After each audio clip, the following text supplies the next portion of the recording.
నాడు యూనివర్సిటీ మంచి భవిష్యత్తు కోసం తెలుగు విద్యార్థులు ఇష్టపడే యూనివర్సిటీ. నమస్తే. నమస్తే అండి. ఎలా ఉన్నారమ్మా? బాగున్నాను.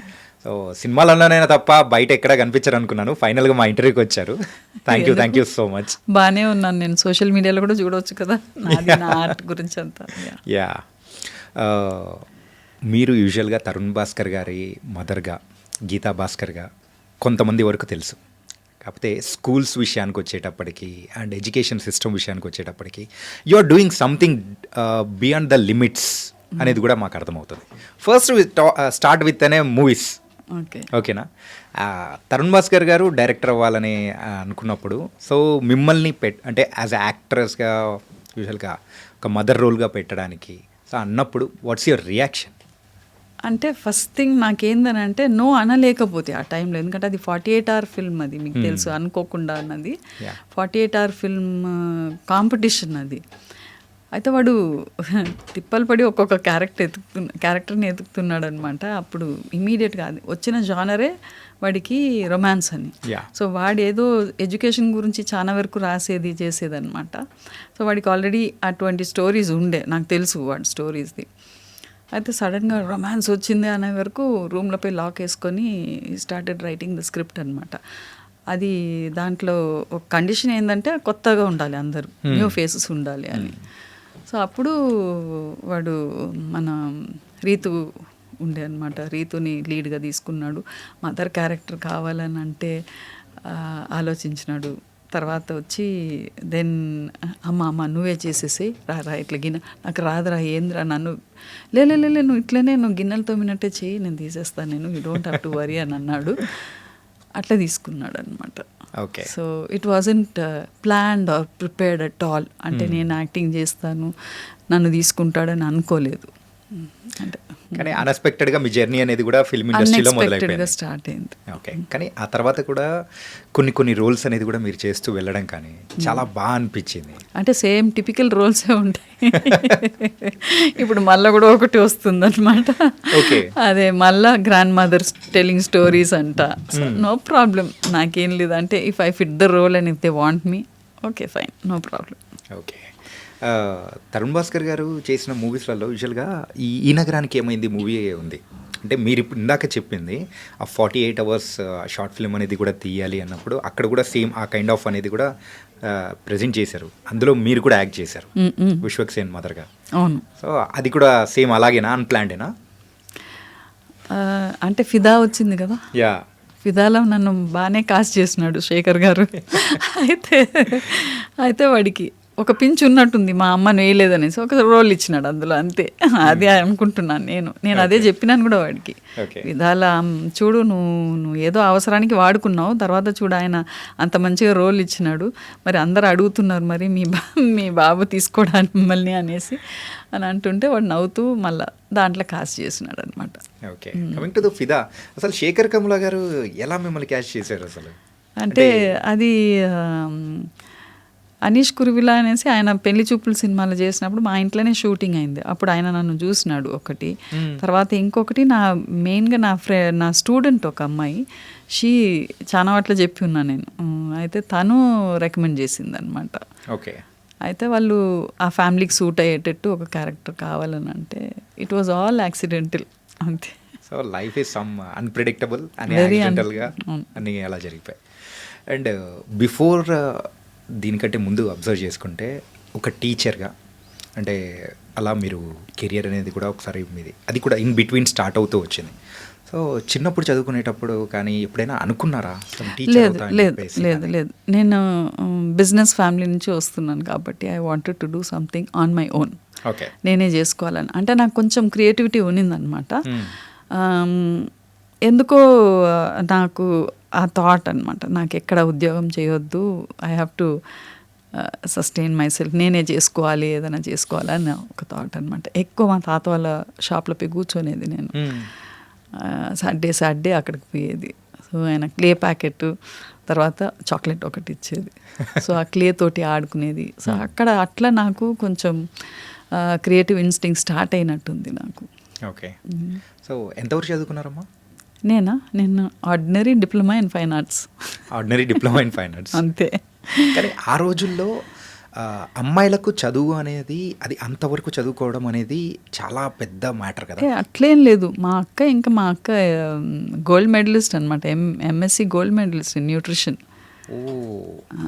అవినాష్ లింగం కాలేజీలో చదివింది, హాస్టల్లో ఉండి కోయంబత్తూరులో.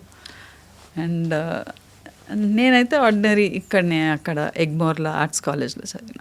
ఎగ్మోర్, చెన్నై. అండ్ ఈ టీచింగ్ ఫీల్డ్ ఎలా మొదలైంది అసలు? ఫ్యామిలీ డిజైన్స్ యువర్ కెరియర్ అంతే. అంటే పెళ్ళి అయినాక అసలు ఉద్యోగం వద్దు అని అన్నాడు. ఉద్యోగం వద్దు అంటే పిల్లగాడిని నువ్వు చూసుకోవాలనేసి ఆయన అప్పుడే జాబ్ రిజైన్ చేసినాడు. సో కొంచెం ఫైనాన్షియల్గా బాగా ఇబ్బందులు ఉండే అనమాట నాకు. సో నాకు తెలిసి నాకు పిల్లగాడిని పెంచాలి, పెద్ద ఫ్యామిలీ, పొలిటికల్ ఫ్యామిలీ, ఇంకా మళ్ళీ నాకు చాలా డిస్టర్బింగ్ ఉన్నిందనమాట. ఐ కుడ్ నాట్, అంటే డిస్టర్బింగ్ ఇన్ ద సెన్స్ నా కెరియర్ని నేను ఏం చేసుకోలేకపోయినా నేను. అంటే టెక్నికలీ అడ్వాన్స్మెంట్స్ అయితేనే ఉంది కదా అన్నిట్లో, అందులో ఆర్ట్ ఫీల్డ్లో ఇంకా ఎక్కువ అయితేనే ఉంటుంది.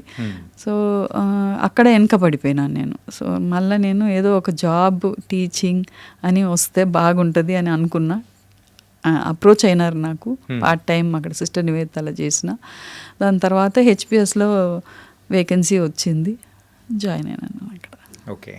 సో ఈ టీచింగ్ ఫీల్డ్ ఎన్నాళ్ళు చేశారు? ఇంకా చేస్తూనే ఉన్నారు. అంటే అంత పెద్ద డైరెక్టర్ గారు మాట. సో ఎప్పుడైనా బ్రేక్ తీసుకోవాలని కానీ, okay so now I have to chill something, లైఫ్లో చాలా చూశాను ఇలా అని అనిపించిన అంటే అది నాకంటే ఎక్కువ మావాడికి ఉంది అనమాట. నన్ను తిప్పాలి, అటు తీసుకుపోవాలి, ఇటు తీసుకుపోవాలి, ఏంది చిన్న పిల్లలాగా నువ్వు ఉరుకుతూనే ఉన్నావు ఇటు అటు అనేసి. కొంచెం రెస్ట్ తీసుకొని కూడా నేర్చుకొని, ఈవెన్ మా హస్బెండే అదే అనేది, నిన్ను జపాన్కి పంపించి రెస్ట్ ఎట్లా తీసుకోవాలని నేర్పాలని.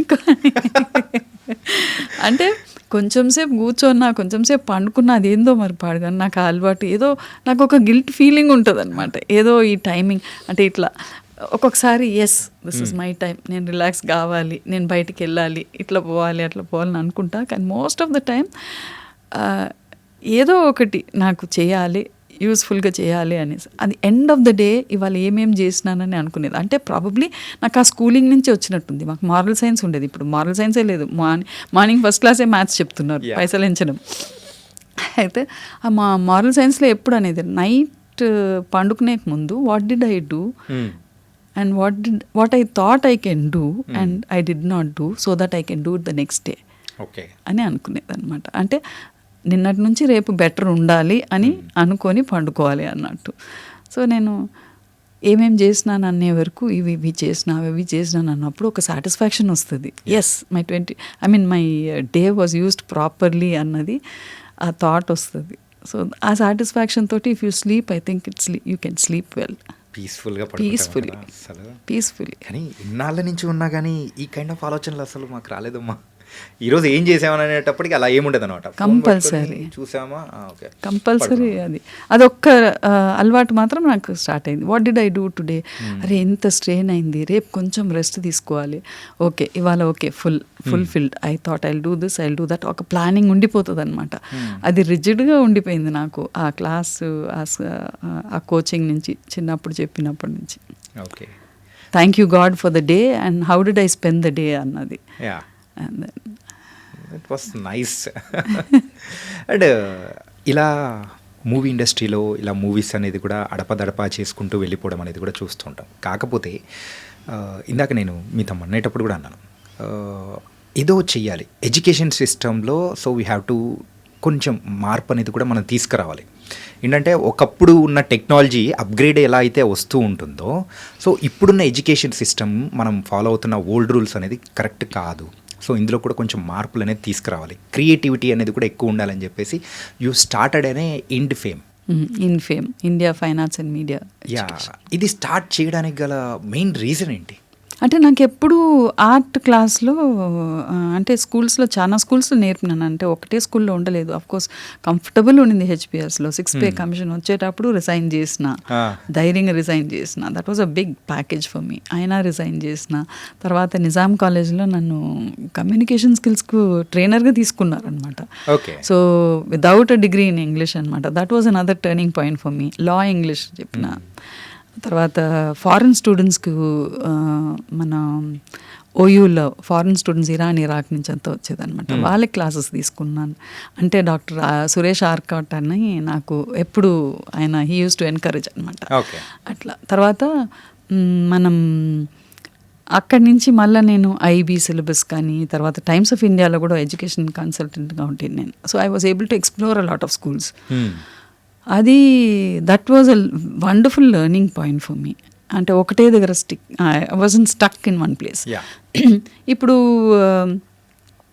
అక్కడ ఆర్ట్ చెప్పేటప్పుడు వాళ్ళు ఏం చేసేదని అంటే పిల్లలతోటి ఏదైనా ఒకటి కమాండ్ డ్రా దిస్ అనేది ఇన్స్ట్రక్షన్స్ అనమాట. తర్వాత వాళ్ళు చేసినాక కొంతమంది బాగా చేస్తారు.